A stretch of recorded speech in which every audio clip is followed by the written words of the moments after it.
I trained the person who nearly got me fired. If I had trusted my gut instead of her smile, I wouldn't be telling you this story. At first, Naomi seemed like someone who just needed a break. She started at our company, a mid-sized logistics firm in Dallas, Texas, with the kind of energy people find charming. Nervous jokes, extra long thank you emails, even a batch of store-bought cookies on her second week. I thought she was trying. I thought she was just green. I'm Mia, and I've worked in HR here for 6 years. Not flashy, but solid. I'm the person people come to when there's a scheduling mess, a benefits mix-up, or a manager acting weird. I've helped build most of our employee training systems from scratch. People don't always notice me until things break, which is exactly what Naomi started doing. She was hired into client relations, and by week 3, she had already lost a small account, emailed the wrong pricing sheet, forgot to CC someone, then panicked and tried to fix it on her own. It wasn't the end of the world, but it was the kind of mistake that gets flagged. Scott, her manager, was tense about it but didn't want to toss her under the bus. That's when Naomi asked if I could help her get organized. "You just seem like you have it all together," she said. "I'd love to learn from you." Flattery isn't a magic trick, but I'm human. I agreed to help. I showed her my project tracker templates, explained how I prioritize reports, even gave her a crash course on managing company tone in client emails. She asked lots of questions, took lots of notes, too many, honestly, but I brushed it off. Some people are just detail sponges, right? She even joked one day, "You should be my mentor, or maybe I'll just make you my manager and call it a day." I laughed. I should have run. Over the next few weeks, things got smoother, for her at least. She started showing up early, smiling at the right people, parroting back ideas I'd casually mentioned over coffee. One day, she brought a suggestion to a meeting with Mr. Hemsworth, our director, something I had literally talked about with her in private.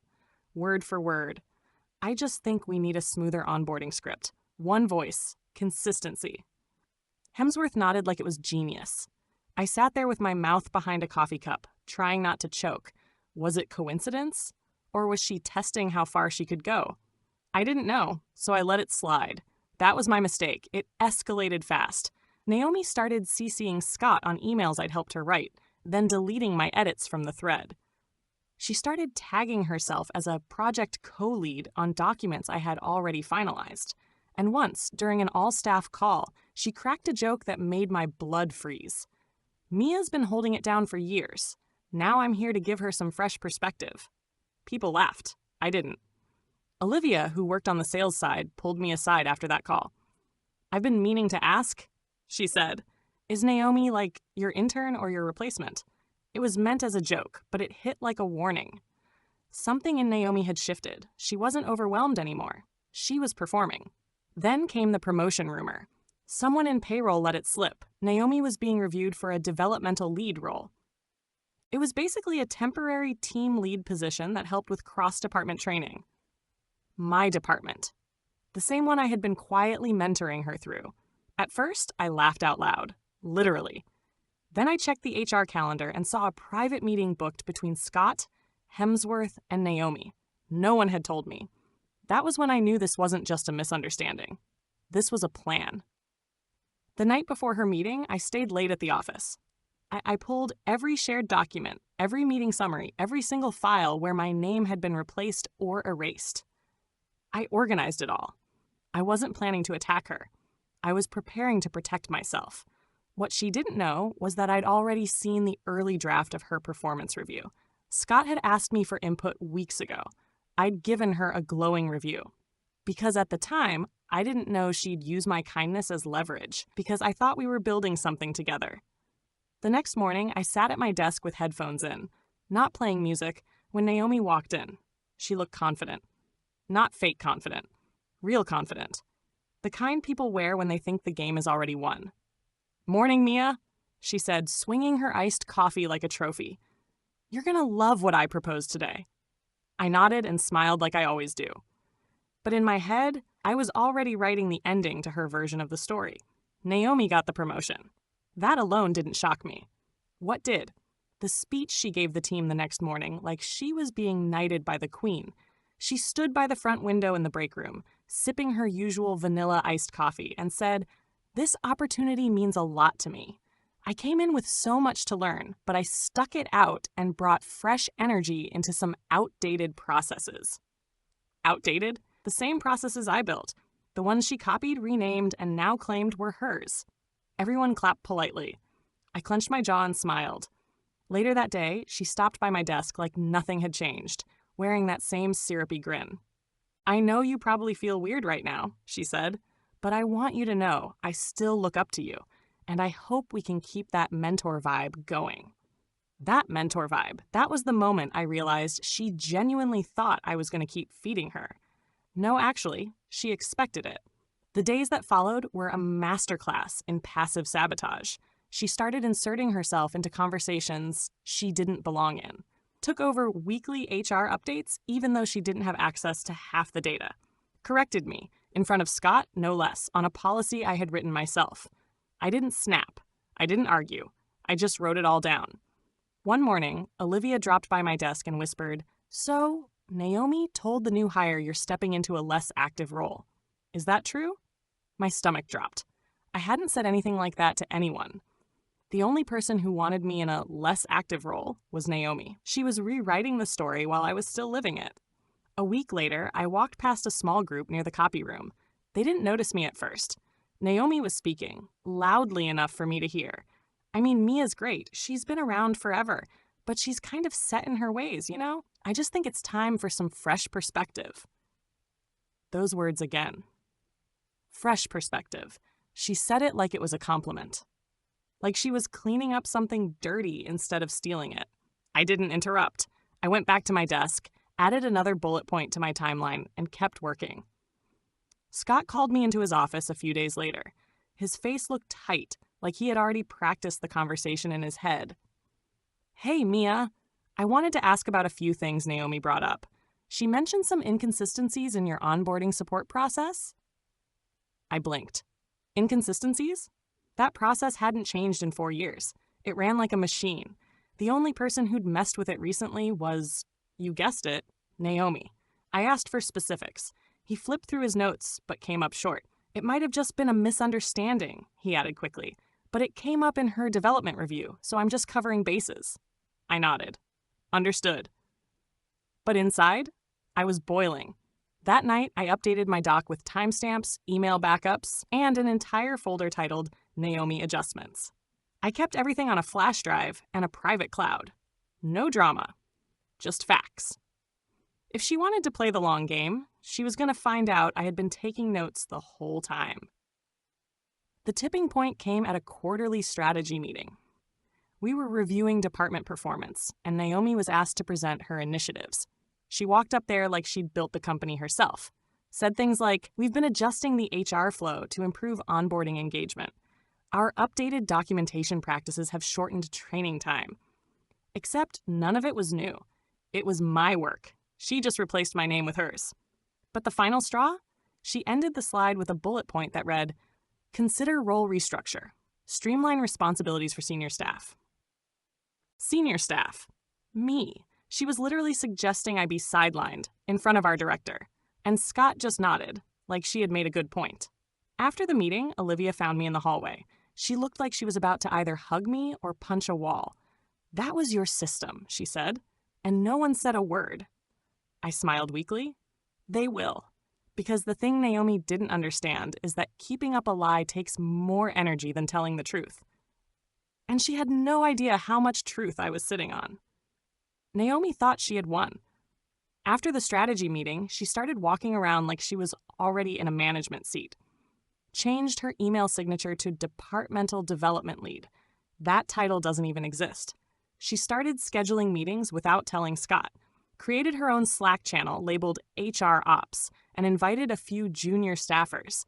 She even emailed me directly one day and said, "Hey Mia, if you could start CCing me on your new hire checklists, I'll loop in my edits moving forward." Edits? Like she was my boss? I didn't reply. I didn't need to. I had already started building the exit ramp. Not for me, for her. It started with space. I stopped answering Naomi's questions outside of official meetings. No more, "Hey, quick thing," pop-ins. No more clarifying emails. If she asked about a system she never learned, I'd gently say, "That's covered in the training manual. Let me know if you need access again." She'd fake a laugh. "Right, duh. My bad." But I could see the panic start to bubble underneath. Then came her first solo project. She was tasked with onboarding 5 employees across 2 departments. Normally, I'd have helped smooth the process, made sure forms were in early, and answered all the technical questions before they hit her inbox. But not this time. She was the development lead now, so she led. Badly. Emails went out with the wrong training schedules. One hire never got login credentials. Another was told they were working remote. They weren't. And HR received 3 complaints in 2 days from confused managers who thought Mia was still handling this. I didn't defend her. I didn't throw her under the bus either. I just forwarded the complaints to Scott and Mr. Hemsworth with a note. Looping in per protocol. Naomi is the point of contact for this group per the updated delegation. I didn't even CC Naomi. Let her feel what being left out really looks like. Meanwhile, Olivia stepped in to cover some of the damage. She didn't do it for Naomi. She did it for the new hires. But even she started reaching her limit. "She's drowning," Olivia said one afternoon, and she doesn't even know it. I sipped my coffee and said nothing, because I wasn't going to play lifeguard again. By week 3 of the onboarding disaster, Scott pulled me into a closed-door meeting. "I need to be honest with you," he said. "Naomi's transition hasn't been as smooth as we hoped." I nodded. I figured that might be the case. He looked surprised, like I wasn't supposed to notice the building fire. "Did you see the email she sent payroll?" I hadn't. He turned his monitor so I could read it. Naomi had misquoted hiring numbers, listed the wrong pay tiers, and requested orientation forms that were 4 years out of date. Payroll flagged it immediately. That was the moment Scott finally saw the truth. My truth on paper. That afternoon, Mr. Hemsworth called me. It was a short call. "Would you be willing to sit down for a brief review of Naomi's recent performance?" I said yes, and then I sent him the file. Timestamps, emails, Slack messages, voice notes. Every adjustment, every error, every quiet red flag. No edits, no commentary, just facts. 2 days later, Naomi stopped coming to morning check-ins. Then she worked from home for 3 days straight. By the end of the week, Scott confirmed it. She's under internal review. And just like that, the tide turned. People who had followed her blindly started asking me questions again. "Hey Mia, where's that updated doc?" "Hey Mia, can you remind me how onboarding works?" "Hey Mia, sorry about all the confusion. It's been a weird few weeks." I answered every message calmly, like I hadn't just watched a slow, silent collapse from 6 feet away. Friday afternoon, Naomi showed up at my desk. First time I'd seen her in person in over a week. Her makeup was sharp, but her eyes were tired. She didn't even say hi. She just leaned against my cubicle and asked, "Did you set me up?" I looked at her, really looked at her, and said, "No, I just stopped cleaning up after you." She didn't reply. She just stared at me for a second longer, then walked away. Olivia came over not long after. "So that looked intense." I shrugged. "Not really, just overdue." Because here's the thing. Naomi didn't fail because I wanted her to. She failed because she never learned. She just copied. And when the template stopped working, she had nothing left.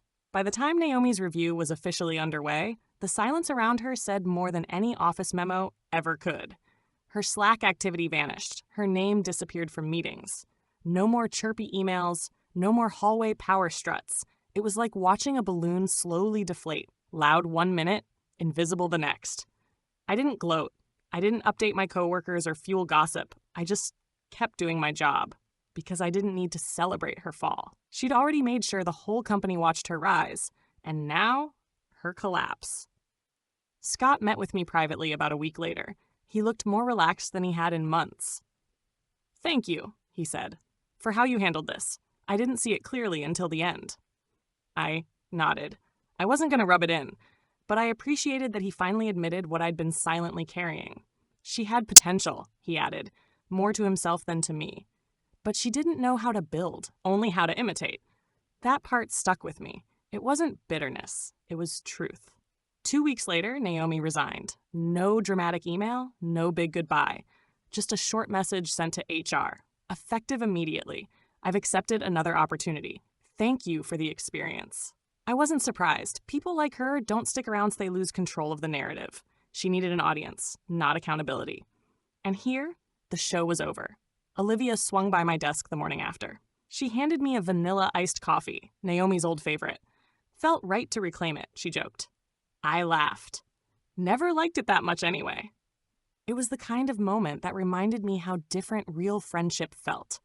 No competition, no masks, just small things that made hard days feel lighter. Weeks passed. Things went back to normal, but better. There was no one second-guessing me in meetings, no whispers in hallways, no tension in shared documents. I updated our training systems, and this time, I attached my name clearly to every draft. Scott asked if I wanted to be involved in hiring Naomi's replacement. I politely declined. Let me know when they're onboarded, I said. I'll show them the real ropes. He laughed. Fair. It's strange, looking back on it now. I don't regret helping Naomi in the beginning. I still believe in mentorship, in giving people chances. But what I've learned is this. Some people don't want your help. They want your position. They want the credit, the spotlight, the validation, but not the responsibility that comes with earning it.